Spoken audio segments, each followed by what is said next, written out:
चलिए शुरू करते हैं। मानव उत्सर्जन तंत्र शुरू करने जा रहे हैं। इसमें जो शुरू करने जा रहे हैं आपके लिए स्पेशली क्वेश्चन उत्सर्जन तंत्र से है, जिसे हम स्केटरी सिस्टम भी बोलते हैं। जितने भी आज तक मैंने वन लाइनर पढ़ा है, जिस बुक से मैं पढ़ा रहा हूँ उसी का एमसीक्यू मैंने तैयार किया है और एक एक लाइन का जो है एमसीक्यू तैयार किया है कि अगर आप पढ़ के जाएं तो कोई भी एग्जाम देने जाएं, इंडिया का कोई भी एग्जाम आप पास करके ही आएंगे, ये मैं बता रहा हूँ। तो चलिए शुरू करते हैं। सिर्फ एमसीक्यू, ज्यादा जानकारी के लिए वन लाइनर वीडियो डाला हुआ है, आप जाकर देख सकते हैं। प्लेलिस्ट में एनसीईआरटी साइंस लिखिएगा, आपका आ जाएगा। एनसीईआरटी साइंस वन लाइनर लिख दीजिएगा तो आ जाएगा प्लेलिस्ट। आपके लिए स्पेशली ये सब वीडियो डाला हुआ है। तो चलिए शुरू करते हैं। पहला क्वेश्चन है उत्सर्जन तंत्र से। पहला सवाल है कि मानव शरीर में यूरिया का निर्माण किस अंग में होता है? मानव का जो है शरीर, हमारे शरीर कहिए में यूरिया का निर्माण जो है किस अंग में होता है? बता सकते हैं तो आप अच्छे से जानते हैं कि लिवर में होता है, यकृत में होता है। यकृत को ही लिवर कहते हैं। क्लियर? अगर मैं बात करूं दूसरे प्रश्न का, दूसरा प्रश्न है कि एल्कोहल, एल्कोहल होता है। एल्कोहल के निराविशन, ठीक है, निराविशन के लिए कौन सा मानव अंग उत्तरदायी है? बता दीजिए। तो हम बताएंगे कि हमारा लिवर ही उत्तरदायी होता है। क्या होता है? लिवर। ऑप्शन नंबर ए जो दिख रहा है वो सही है। अगर मैं बात कर लूं तीसरे प्रश्न का, मनुष्य के शरीर में रक्त के शुद्धिकरण की प्रक्रिया को क्या कहते हैं? तो हम जानते हैं मानव शरीर के रक्त के शुद्धिकरण प्रक्रिया को हम डायलिसिस कहते हैं। ठीक है, क्या कहते हैं? डायलिसिस कहते हैं। अगर मान लीजिए पूछते चौथे प्रश्न का कि मानव शरीर में उत्सर्जित सर्वाधिक विषाक्तता मतलब पॉइजन पदार्थ कौन सा है? बता दीजिए। तो हम जानते हैं अमोनिया है। क्या है? अमोनिया सबसे विषाक्तता है। याद रखिएगा, डायलिसिस को ही रक्त अपहरण कहा जाता है। ठीक है, और भी बात करेंगे, पांचवें प्रश्न की बात करेंगे। मूत्र की जो मात्रा को हम कौन सा हार्मोन्स जो है नियंत्रित करता है? जो मूत्र की मात्रा निकलती है उसमें कौन से हार्मोन्स नियंत्रित करता है? बता दीजिए। तो उसका नाम आप जानते हैं कि दो होते हैं, ए और बी दोनों होंगे, मतलब ऑप्शन नंबर सी आंसर होगा। ए डी एच होते हैं और एक एल्डोस्टेरोन होते हैं। एडीएच का फुल फॉर्म बताइए, नहीं तो नेक्स्ट में वेट कीजिए। है इसका फुल फॉर्म, मैंने जानबूझ के दिया है क्योंकि इससे सवाल पूछा है। अगर मान लीजिए पूछे कि एक स्वस्थ वयस्क मनुष्य द्वारा एक दिन में उत्सर्जित मूत्र की मात्रा लगभग कितनी होती है? बताइए। तो हम बताएंगे 1.45 लीटर होती है। 1.45 लीटर होती है। समझ गए? चलिए, अगर मैं बात कर लूं सातवें प्रश्न का, किसका? सातवें प्रश्न का। सातवां प्रश्न है कि कौन सी औषधि मूत्र के स्राव को प्रोत्साहित करती है? मूत्र को निकलने में प्रोत्साहित करती है, बताइए उसका नाम। तो हम जानते हैं diuretic. Diuretic option number C दिख रहा होगा, है ना? चलिए आठवें प्रश्न की बात करते हैं। इसमें ज्यादा क्वेश्चन नहीं है। उत्सर्जन तंत्र से मैंने लगभग लगता है 60 से 60 क्वेश्चन है। 60 क्वेश्चन ही बहुत है क्योंकि ज्यादा नहीं होता है। इससे जितना सवाल आने चाहिए वो मैंने बनाया है, इसमें दोहराया नहीं है, इसलिए 60 क्वेश्चन है। आठवां प्रश्न है विल्स रोग में जो है कौन सा अंग जो है प्रभावित होता है? तो विल्स रोग में कौन सा अंग प्रभावित होता है? बता दीजिए। तो हम बताएंगे वृक्क, किडनी प्रभावित होता है। उत्सर्जन तंत्र में ही सब लिवर आएगा, किडनी आएगा, है ना? ये सब ध्यान रखिएगा। अब देखिए, वृक्क की बात करते हैं। वृक्क का मतलब होता है किडनी। किडनी कहिए या गुर्दा कह सकते हैं वृक्क को। तो वृक्क में पथरी नहीं बोलते हैं कि गुर्दा में पथरी हो गया है, किडनी में पथरी हो गया है। तो बनने का कारण क्या है? बता दीजिए। तो हम बताएंगे उपरोक्त में से सभी कारण हो सकते हैं। यूरिक अम्ल के कारण भी बनता है, कैल्शियम फॉस्फेट के कारण भी बनता है और कैल्शियम ऑक्जेलेट के भी कारण भी बनता है। तो ऑप्शन नंबर डी याद रखिएगा सही होगा। अगर मान लीजिए आपसे निष्कर्ष में पूछते, है ना, निष्कर्ष में पूछते कि बताइए कि वृक्क में पथरी बनने का कारण क्या है, तो आप तीनों जान जाइएगा तो आसानी से टिक लगाइएगा ना। तो हम मैंने वही तो किया है कि चार ही ऑप्शन दूंगा, लेकिन आपका बेसिक बेसिक क्वेश्चन बनेगा जो कि निष्कर्ष वाला भी आए तो कोई आपको फेल ना करे। ऐसे निष्कर्ष वाला भी मैं एक बार प्रैक्टिस करवा दूंगा। आप डिमांड चाहते हैं तो मैं लाऊंगा, आप कमेंट करिएगा। वृक्क की बात करें, किडनी की बात करें। किडनी की कार्यात्मक इकाई क्या है? बताइए। किडनी का अगर कार्यात्मक मतलब जो कार्य करने का इकाई क्या है? तो हम जानते हैं ब्रिकाणु कहते हैं। ब्रिकाणु को ही हम नेफ्रॉन कहते हैं। ये आप अच्छे से जानते हैं। जानते हैं कि नहीं? जानते ही होंगे, अवश्य जानेंगे। नेफ्रॉन कहते हैं। नेफ्रॉन का नाम सुने होंगे ना? सुने होंगे क्योंकि नेफ्रॉन जैसे सुने होंगे तो आपको वृक्क संबंधित आया होगा। चलिए 11वें प्रश्न की बात करते हैं। 11वां प्रश्न है नाखून में कौन-सा प्रोटीन पाया जाता है? हमारे नाखून में कौन-सा प्रोटीन पाया जाता है बताइए? तो हम बताएँगे केराटिन पाया जाता है और क्या पाया जाएगा? Option number C. देख रहे हैं? मैंने आज 2 वीडियो डालने की कोशिश करूँगा क्योंकि एक वीडियो स्तन तंत्र का एक वीडियो मैं लाने जा रहा हूँ, जो कि थोड़ा समय लग सकता है, लेकिन लाऊँगा। श्वसन तंत्र तो हो चुका है, तंत्रिका तंत्र ला सकता हूँ। तो मैं बता दूँगा नेक्स्ट टॉपिक, अभी तो मैं इस टॉपिक को तैयारी करवा रहा हूँ। वृक्क की बात करूँ, किडनी की बात करूँ। किडनी के कार्य न करने पर जो है रक्त में यूरिया की मात्रा बढ़ जाती है। अगर किडनी कार्य नहीं करेगा, तो यूरिया की मात्रा तो बढ़ जाएगी ना, और खून में बढ़ जाएगी। तो क्यों? कारण क्या है? बताइए इसे क्या कहते हैं? तो हम बताएँगे यूरेमिया कहते हैं, यूरीमिया कहेंगे। अगर आपसे पूछे 13वां प्रश्न की बात करेंगे, मनुष्य में किस प्रकार का उत्सर्जन जो है पाया जाता है? तो मनुष्य में किस प्रकार का उत्सर्जन पाया जाएगा? बताइए। तो यूरियोटेलिक ऑप्शन नंबर सी यही पाया जाएगा। ठीक है? और 14 प्रश्न की बात करते हैं। शरीर की अतिरिक्त मतलब हमारे शरीर के अतिरिक्त नाइट्रोजन का यूरिया के रूप में उत्सर्जन क्या कहलाएगा? नाइट्रोजन का यूरिया के रूप में अगर उत्सर्जन हो रहा है, मतलब स्कैटरी हो रहा है, स्कैटरी सिस्टम हम जो पढ़ते हैं उत्सर्जन मतलब ठीक है? तो बताइए क्या कहलाता है? तो हम बताएँगे यूरियोटेलिक उत्सर्जन कहलाएगा, है ना? यूरियोटेलिक कहाँ है? ऑप्शन नंबर ए है। देखिए दोनों में ई इरिकोटेलिक है इरियोटेलिक है, दोनों में अंतर है, देख लीजिएगा, ऐसा नहीं कि गलती कर दीजिएगा। तो यूरियोटेलिक बोलिएगा, ठीक है? यूरिकोटेलिक नहीं, को नहीं लगना चाहिए। चलिए 15वां प्रश्न की बात करते हैं।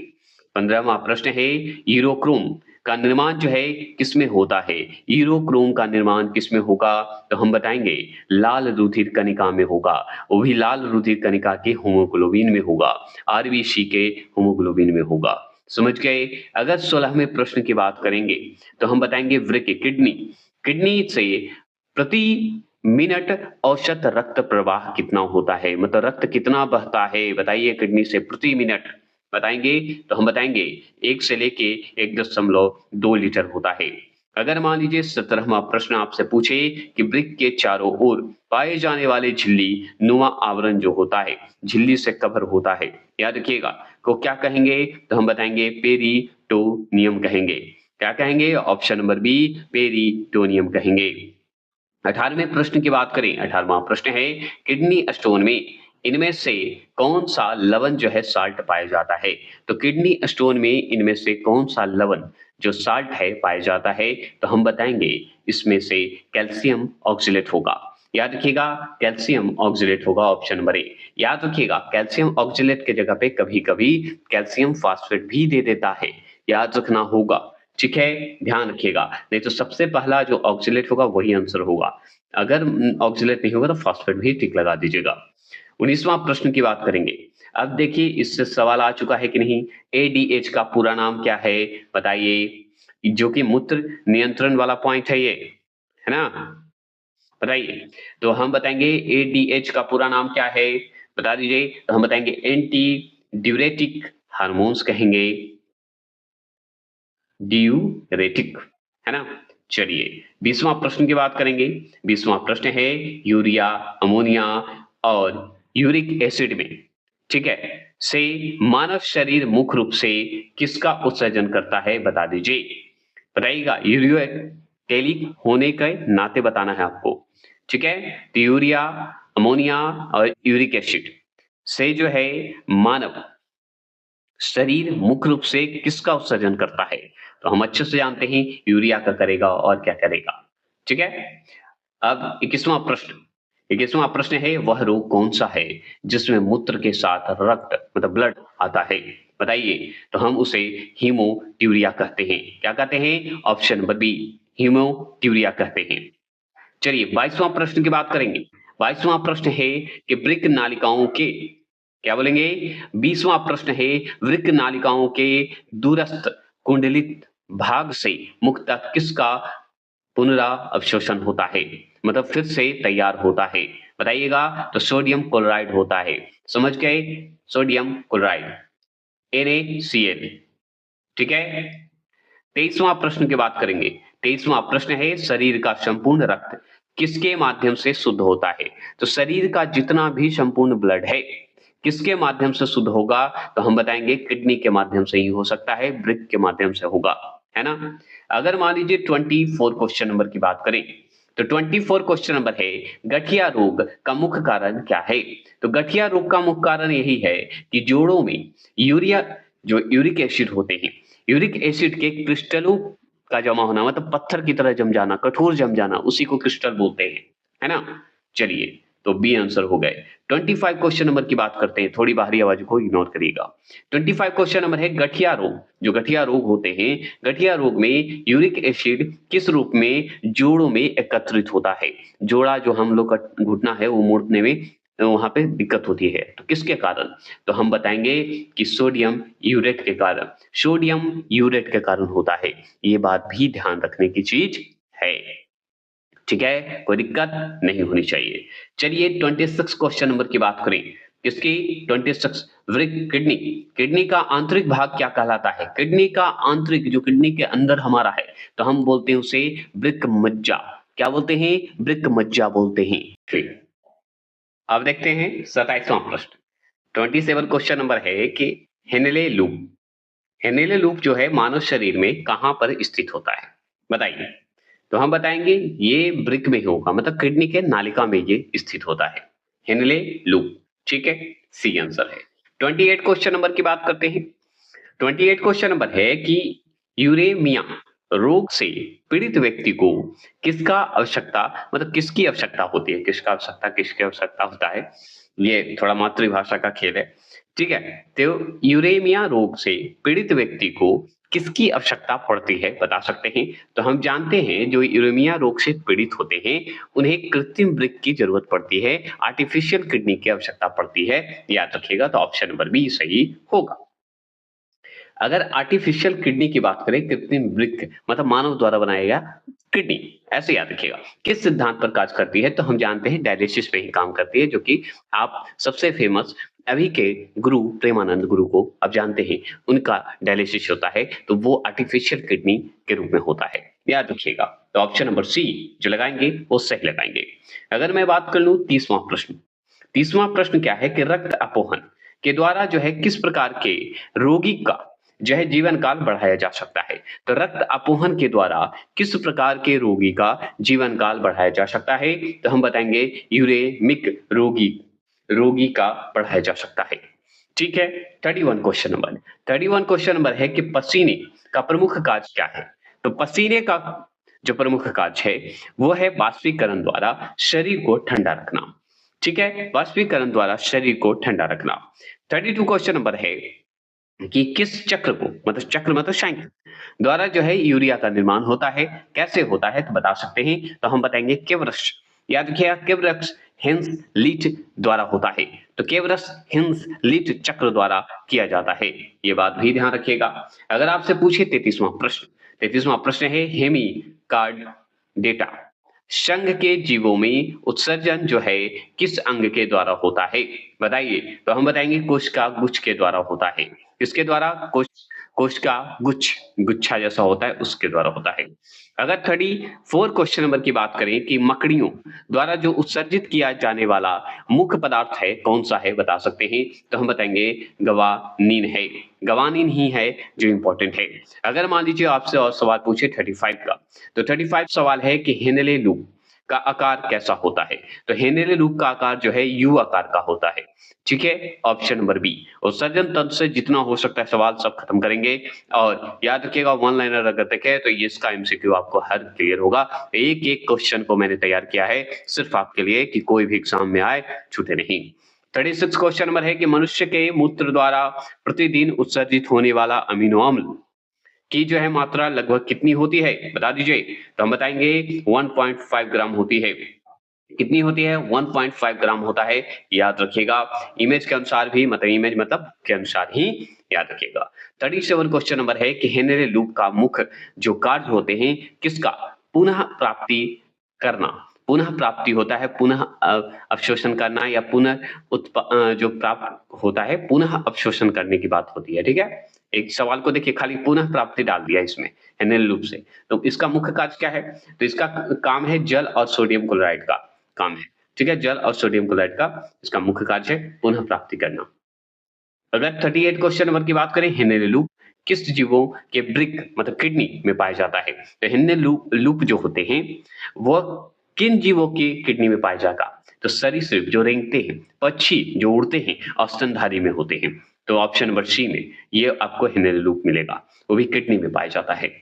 चलिए 39 क्वेश्चन नंबर है कि शरीर में या शरीर के उपापचयी अवशिष्ट मतलब मेटाबॉलिक वेस्ट, जो मेटाबॉलिक जो होते हैं, खराब होते हैं, अवशिष्ट होते हैं, वेस्ट जो है, निष्कासन की प्रक्रिया को किस नाम से जानते हैं? मतलब मान लीजिए मेटाबॉलिज्म को हमको निकालना है, निष्कासन करना है, तो उस प्रक्रिया को क्या कहेंगे? तो उत्सर्जन ही तो कहते हैं।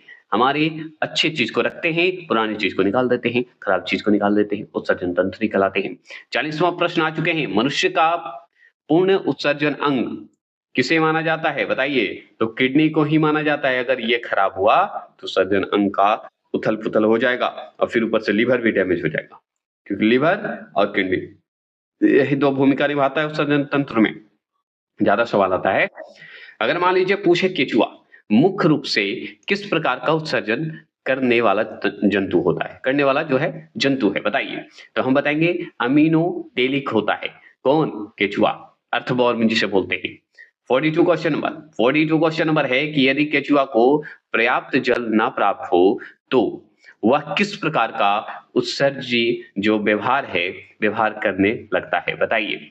अगर यदि केचुआ को प्राप्त जल ना प्राप्त हो तो याद रखिएगा कि किस प्रकार का उत्सर्जी व्यवहार करने लगता है, तो हम बताएंगे वो करेगा यूरियोटेलिक के रूप में काम करेगा। ऐसा शुरुआती क्या है? अमीनोटेलिक, लेकिन व्यवहार कैसे कर लेगा? तो यूरियोटेलिक में कर लेगा अगर जल प्राप्त ना हुआ तो। समझ गए? परिवर्तन कर सकता है।